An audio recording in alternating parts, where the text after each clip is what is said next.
Wow, this is the fastest revisit I've ever done before. If you haven't seen the original video I'm talking about, after you finish this video, just click anywhere on the screen and it will take you there. I'm doing this revisit because there's a lot of people out there who like the Lost Vikings and getting a little butthurt because I don't like the game. So I thought I would clarify my feelings towards the game because I think it came off a little askew. My style of reviewing is to highlight the bad for fun and talk about the good in an overall way. The problem is that normally when I do a video by myself, I watch the finished video and if it comes off too harsh, I'll re-record some parts to soften it up a little bit. I couldn't do that in this one. I got on a roll with the negativity and I really should have stopped myself because it really wasn't that bad.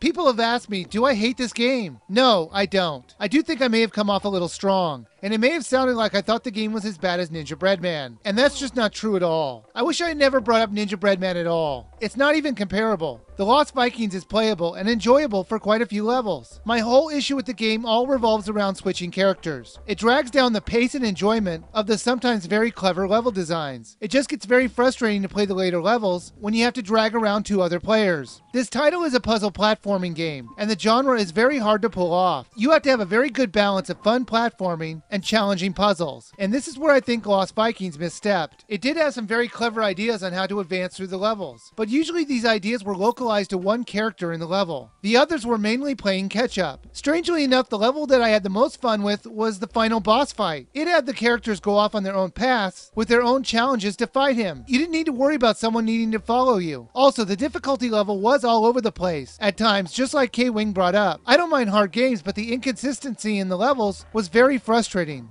Oh, little reviewer, come here for a second. Okay, what? Lost Vikings, you saw that, right? Yeah, I did. What'd you think about the concept of having one guy jump, one guy fight, and one guy block? First of all, I like the concept of having multiple guys, but having them do different things, like one, for instance, can only jump, but they can attack or something like that, and pretty much too frustrating to play. See, that's the way I saw it too, but I'm getting a lot of people saying, oh, it's the greatest game ever. How can you not like it? It is a pretty cool game, but they just tried to expand it so far, really, that it actually made it worse. I had two choices when it came to this game, because since you can't rent this title, I had to throw that one out. It was either buy or skip, and with those two choices, I had to go with skip. If it were possible to rent this game, I would say go ahead and rent it, and see if it was your type of game, because it sure wasn't mine. I'm sorry if you guys thought I was unfair to the game. It was just my honest opinion of the title. So what's our next review, little Wii viewer, as long as you're here? Mario Sports Mix for the Wii!